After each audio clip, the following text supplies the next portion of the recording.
దేవుడు సృజించిన ప్రతి వస్తువు మంచిది, అవునా? ఈ పొగాకు గంజాయి కాకపోతే గన్నేరు పప్పు తినండి, ఏది నిషేధింపదగినది కాదు, తినండి నాయన, అది కూడా దేవుడే సృష్టించాడు, తినండి. గన్నేరు పప్పు తినండి, తింటే అడిగిపోతారు.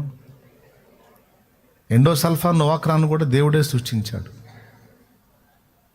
అందులో కలిపిన ఆయిల్స్ కానీ వాటర్ కానీ ఏది కలిసినా అదంతా దేవుడి సృష్టిలో భాగమే. తాగండి, వామ్మో చచ్చిపోము దుర్మార్గులారా. దేవుడు సృజించిన ప్రతి వస్తువు మంచిదని అక్కడ చెప్పింది తినే ఆహార పదార్థాల గురించి. ఆ సందర్భం అది మనం వ్యసనాలకు సంబంధించో లేకపోతే విగ్రహార్పితానికి సంబంధించో విషయం కాదు. అక్కడ మనం తినే ఆహార పదార్థాల విషయం.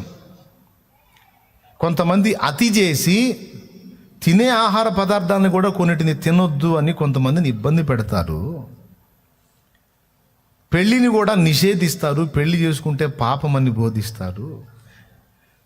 భార్యాభర్తల పవిత్రమైన అనుబంధాన్ని సైతం అపవిత్రమైన కార్యముగా చిత్రీకరించి వివాహితులను ద్వేషిస్తారు, వివాహాన్ని నిషేధిస్తారు. ఇలాంటి అర్భకులు తయారవుతారని పౌలు చెప్పాడు.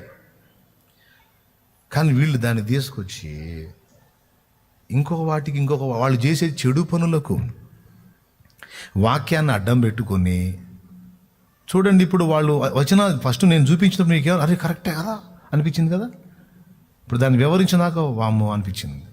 ఇట్టు ఉంటుంది. వాక్యాన్నే చూపించి మనకు నామం పెట్టడం అంటే ఇది.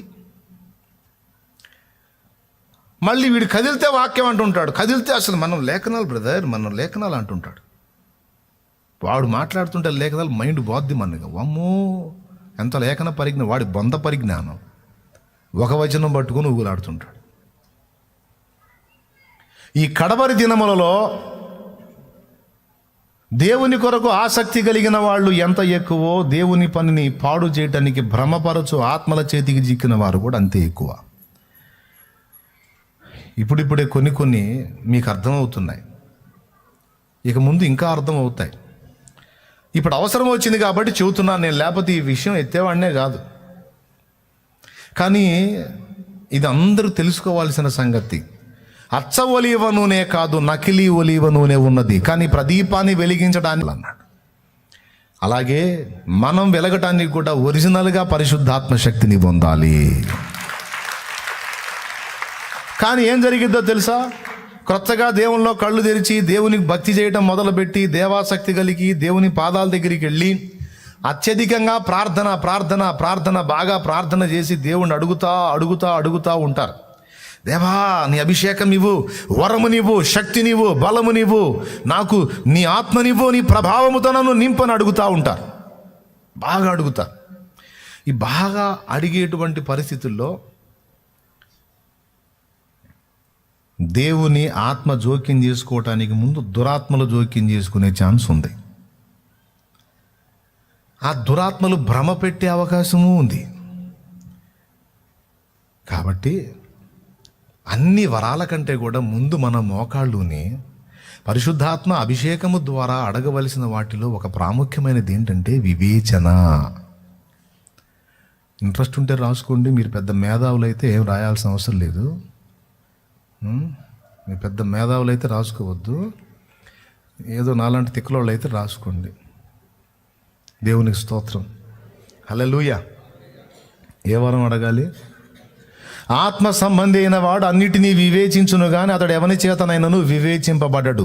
పరిశుద్ధాత్మ ఒక వ్యక్తిని వశపరుచుకున్నప్పుడు నంబర్ 1లో వ్యక్తపరచబడేది వివేచన జ్ఞానం.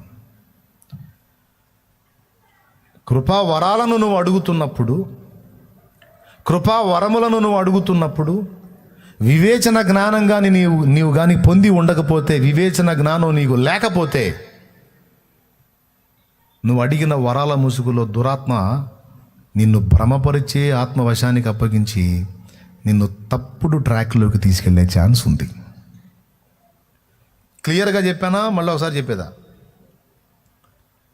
నువ్వు వరాలను అడుగుతున్నప్పుడు, దేవుని ముందు కూర్చొని అభిషేకపు శక్తిని అడుగుతున్నప్పుడు, వరం ఇమ్మని అడుగుతున్నప్పుడు వివేచన అనేది కానీ నువ్వు లేకుండా ఉన్నట్లయితే, నువ్వు అడిగిన వరం లాగానే వాడు కూడా అచ్చం పరిశుద్ధాత్మ వరం లాగానే అనిపించేటువంటి హడావుడి నీ మీద వాడు కనబడేటట్టు చేస్తాడు, నీకు అర్థమయ్యేటట్టు చేస్తాడు, కొన్ని దర్శనాలు చూపిస్తాడు, కొన్ని వాక్కులు నీ నుండి పలికిస్తాడు, భాషలు మాట్లాడినట్టే భ్రమ కలిగిస్తాడు. అవి ఒరిజినల్లో నకిలీయో నీకు తెలియదు. అర్థమైందా? ఎందుకు ఈ విషయాలు చెప్తున్నానంటే, కొంతమందిని నేను చూసున్నాను, ఎరుగున్నాను.